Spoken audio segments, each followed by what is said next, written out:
आपली संस्कृती, आपले संस्कार सदा राहू दे आपल्या सोबत। भारताच्या महान ग्रंथांचे आणि काव्यांचे संपूर्ण संकलन सबस्क्राइब करा तिलक।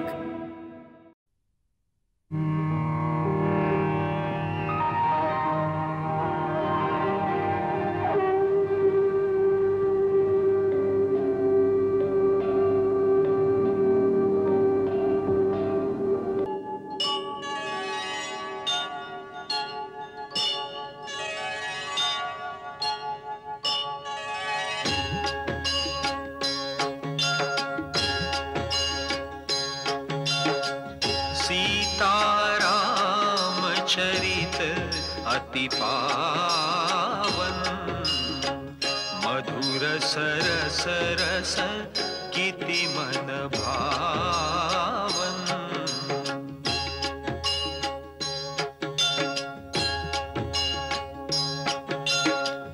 युग युग गीत तयांचे गावे, प्रभु गुण गात मना सुख वावे।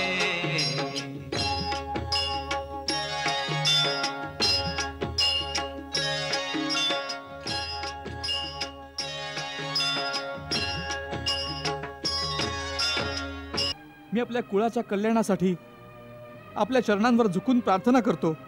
चरणावर झुकून प्रार्थना नाही, दशाननाचे अभिमानानं उंचावलेलं मस्तक शत्रूच्या चरणावर झुकवण्याचा कट करतो आहेस। आम्हाला कळून चुकलं आहे।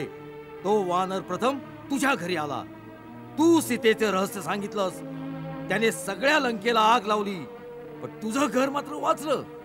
घरचे रहस्य फोडणाऱ्या तू लहानपणापासूनच आमचा विरोध करत राहिलायस।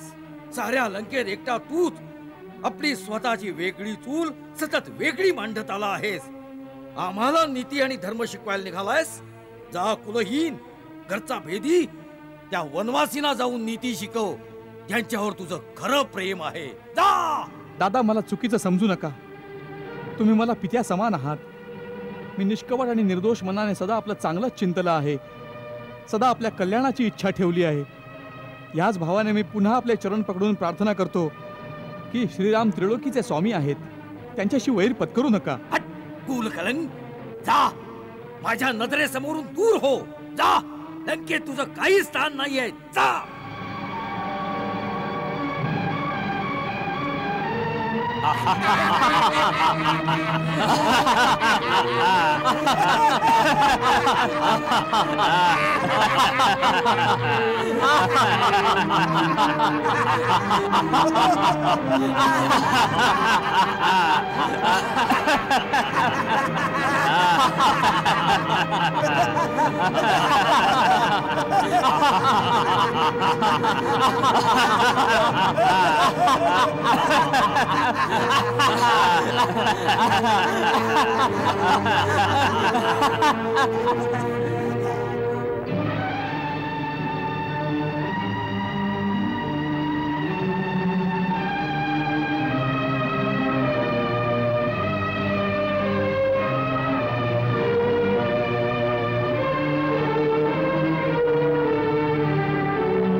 लंकापती, प्रत्येक प्राण्याचा हा प्रथम धर्म आहे की जेव्हापर्यंत ह्या जगात जगेल स्वाभिमानानं जगेल, कारण स्वाभिमानाशिवाय जगण्याला जगणं नाही म्हणत, त्याहून तर मरण पत्करणं उत्तम। दुसरीकडे नीतीनुसार भरल्या सभेत कोणा माननीय व्यक्तीला अपमानित करणं त्याला मृत्यूदंड देण्यासारखंच आहे। अर्थात आजपासून सर्व दृष्टीने मी आपणासाठी मृत आहे। आपला व माझा काहीही संबंध बाकी नाही उरला। म्हणून आपल्या आज्ञेनुसार मी आजच लंका सोडून दुसरीकडे कुठेतरी निघून जातो। जाताना भगवंताकडे एकच प्रार्थना करतो की त्याने आपणास सद्बुद्धी द्यावी।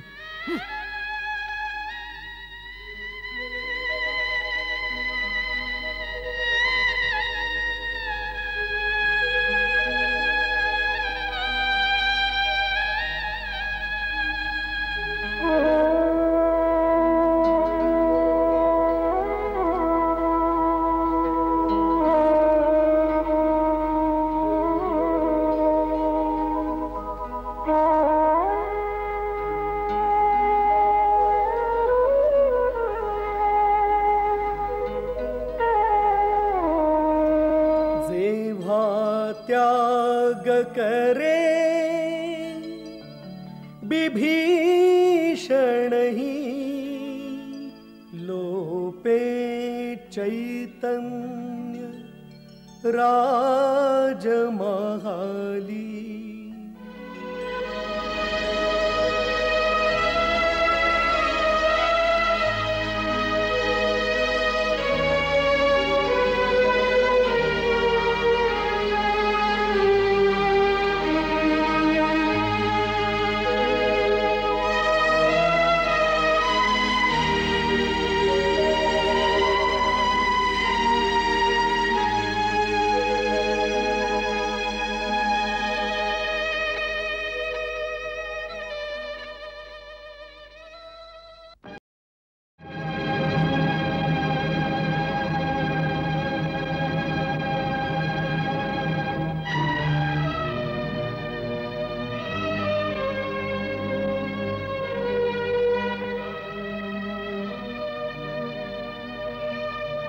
महाराजांनी सांगितलं की लंकेतून निघून जा.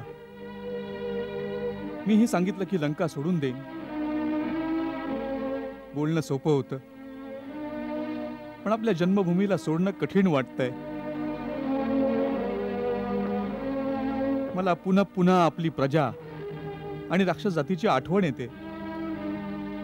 केवळ एका पाप्याचं पाप आणि अहंकारामुळे सारे निर्दोष प्रजा मारली जाईल. वीर राक्षस जात नामशेष होईल. आपल्या प्रजेची आपल्यावर जबाबदारी असल्याचा भास पुन्हा पुन्हा मनात होतोय. या समस्येवर काही उत्तर नाही सापडत. मी कसा आपल्या मातृभूमीचा समूळ विध्वंस होण्याचे टाळू शकेन? आता या गोष्टींचा विचार करायला वेळ नाहीये. याआधी की महाराज रावणांच्या मनात आपल्याला बंदी करून कारागृहात टाकण्याचा विचार येईल, आपल्याला इथून निघून जायला हवं. पण मी कुठे जाऊ? शक्य झालं तर श्रीरामांकडे जाऊन त्यांना प्रार्थना करा की त्यांनी रावणांच्या पापांचा दंड त्यांच्या निर्दोष प्रजेला न द्यावा. परंतु युद्धात तर काहीही होऊ शकतं, आणि हे युद्ध तर नक्कीच होईल. मग तर अजून आवश्यक आहे त्यांना भेटून युद्धाची दिशा अशा प्रकारे द्या ज्यामुळे प्रजेची कमीत कमी हानी होईल.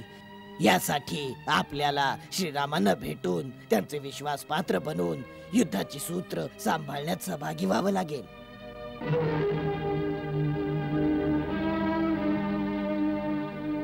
मी श्रीरामाचा भक्त अवश्य आहे, परंतु यावेळी ते लंकेचे शत्रू आहेत.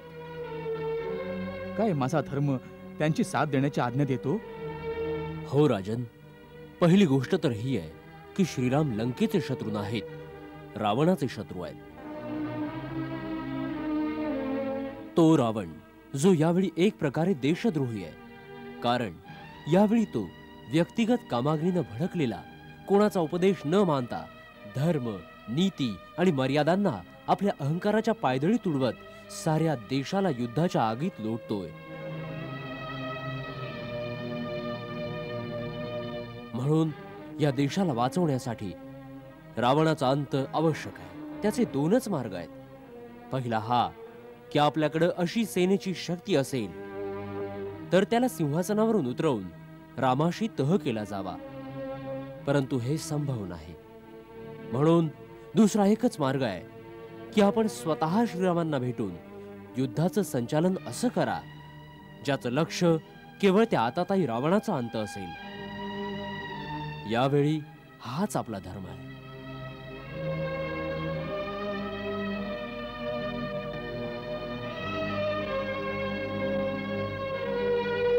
हा इतका गंभीर विषय आहे की कोणताही निर्णय घेण्याआधी या स्वगुरुजनांची संमती आणि आशीर्वाद आवश्यक आहे. म्हणून मी माझ्या मातेकडे जातो. ती जशी आज्ञा देईल मी तसंच करीन.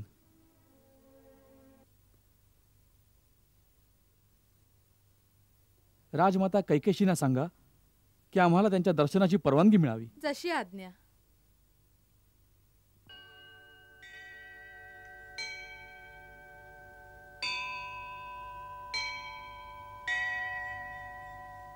राजमाताजींचा विजय असो. काय? आपले लहान पुत्र विभीषणजींना आपले दर्शन हवे आहे. त्यांना बोलवा.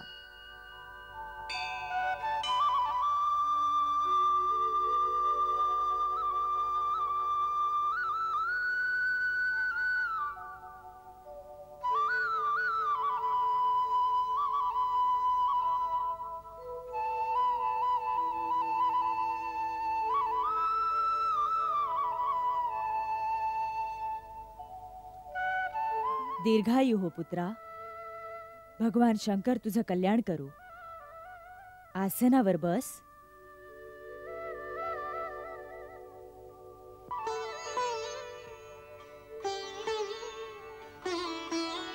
माते, मी एका गंभीर समस्येवरच्या तोडग्यासाठी आलोय.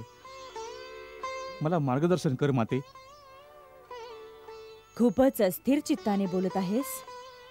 अशी काय गोष्ट झाली वत्सा? ज्येष्ठ बंधू महाराज रावणाने मला देशातून जायला सांगितलंय. रावणाने तुला देशातून जायला सांगितलंय? का? आज दरबारात त्यांनी माझा खूप अपमान केला.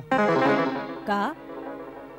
मी माझ्या मतानुसार त्यांना सल्ला दिला की प्रथमतः सीतेचं हरण करणंच उचित नव्हतं. एका परस्त्रीला तिच्या इच्छेच्या विरुद्ध आपल्या घरात ठेवणं धर्माविरुद्ध आहे. ती पतिव्रता स्त्री आहे. आता या पापामुळे लंकेचा विनाश होऊन जाईल. तिकडे श्रीराम किष्किंधाचे महाराज सुग्रीवांच्या मदतीने एका विपुल वानर सेनेला घेऊन लंकेच्या दिशेने सरकत आहेत. आणि इथे आमचे मंत्री त्यांना सल्ला देत होते की राम आणि लक्ष्मणाची काही चिंता करू नका. आमचे राक्षस सेनेसहित त्यांचा अंत करून टाकतील.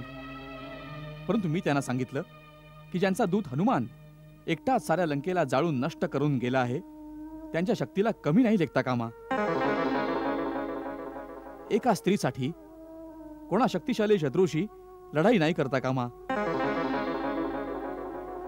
आपण देवी सीतेला सन्मानपूर्वक त्यांच्या पतीकडे पोचवायला हवं. त्यांना हे मत नाही आवडलं.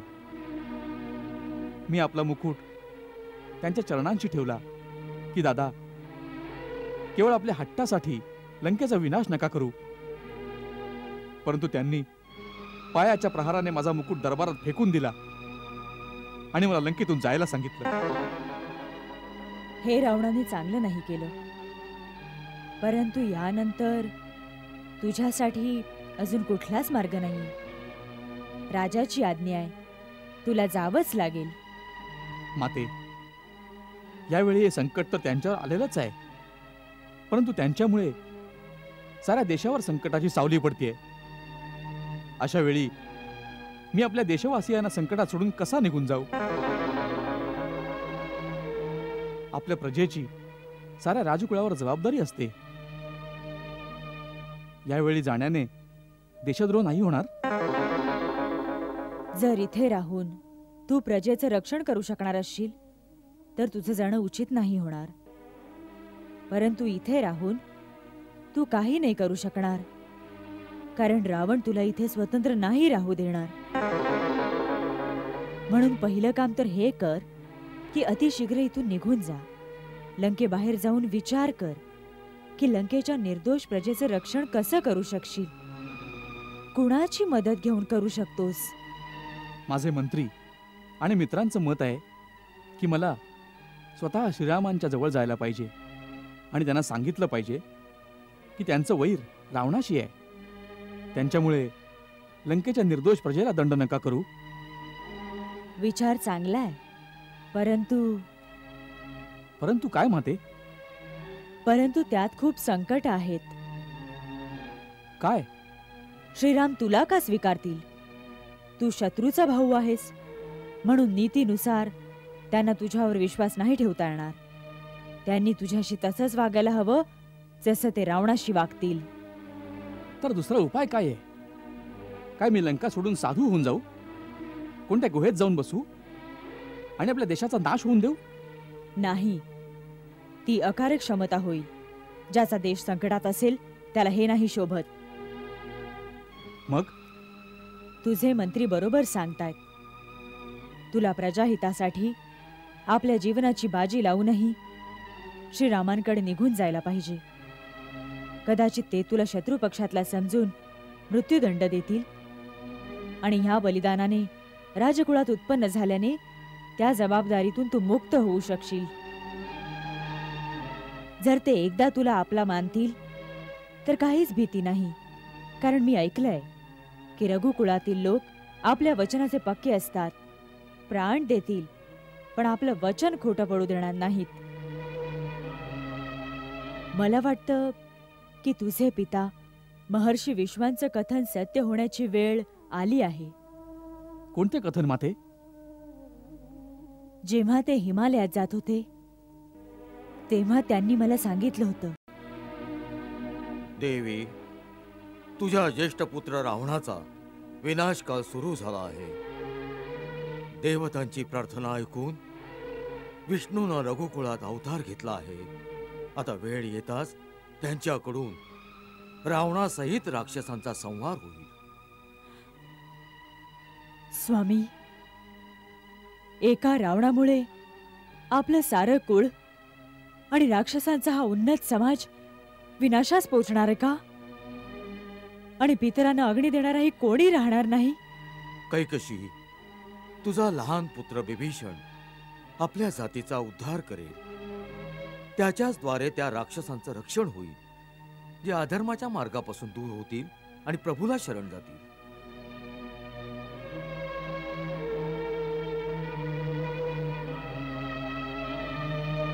म्हणून पुत्रा, मला त्यांची भविष्यवाणी सत्य होताना दिसत आहे. तू इथून सरळ श्रीरामांकडे निघून जा. माझा आशीर्वाद तुझ्या सोबत आहे. माते, एकदा पुन्हा आपल्या ज्येष्ठ बंधूंकडे प्रार्थना करून पाहू. कदाचित त्यांचा क्रोध त्यावेळी शांत झाला असेल आणि ते माझी गोष्ट ऐकतील. तू खूपच साधा आहे विभीषणा. जा, पुन्हा जाऊन बघ.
विभीषण, वाटतंय तुला आपले प्राण नकोसे झाले. दादा, मी माता कैकशीच्या आज्ञेनं एकदा पुन्हा आपल्याला प्रार्थना करायला आलोय. जे आम्हाला ऐकवायला आलायस ते जाऊन मातोश्रीला सांग. दादा, वेद आणि पुराण असं म्हणतात की सुबुद्धी आणि कुबुद्धी प्राणीमात्राच्या हृदयात राहतात. प्रत्येक प्राणी आपापल्या इच्छा आणि कर्मानुसार दोन्हीपैकी एकाच अनुसरण करतो. शास्त्र म्हणतं, जिथे सुमती तिथे संपत्ती नाना, जिथे कुमती तिथे विपत्तीचे निधान. म्हणून दादा, सद्बुद्धीचा आश्रय घ्या. यावेळी कुमतीने आपल्या मनावर प्रभाव टाकलाय, म्हणून तुम्हाला हित आणि अहित ओळखता येत नाहीये. मित्राला शत्रू आणि शत्रूला मित्र मानत आहात. सीता, जी राक्षस कुळासाठी काळ रात्रीच्या समान आहे, तिच्यावर आपली प्रीती वाढत आहे. आणि जे आपल्याला विनाशाच्या मार्गावर रोखतात. बस विभीषण, द्रोही आमचं खातो आणि निष्ठा ठेवतो त्या वनवासींची. मूर्ख आमच्या मर्जीवर जगतो आणि कामना करतो शत्रूंच्या द्वारा आमच्या विनाशाची. धिक्कार आहे तुझ्यासारख्या कुलद्रोह्याचा. नाही नाथ, नाही. अहंकार होऊन शत्रू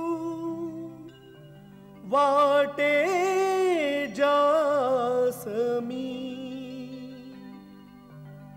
विनाशकाला येऊनी बुद्धी होय विपरी,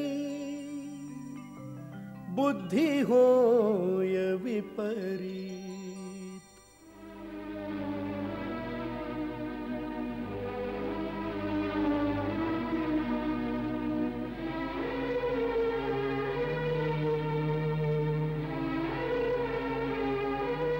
मेघनाथ बरोबर सांगत होता.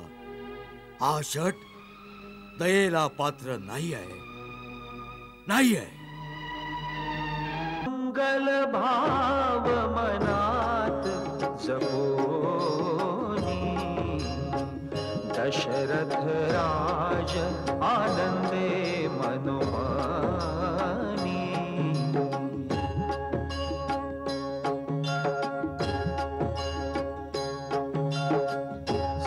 सीताराम चरित अति पावन,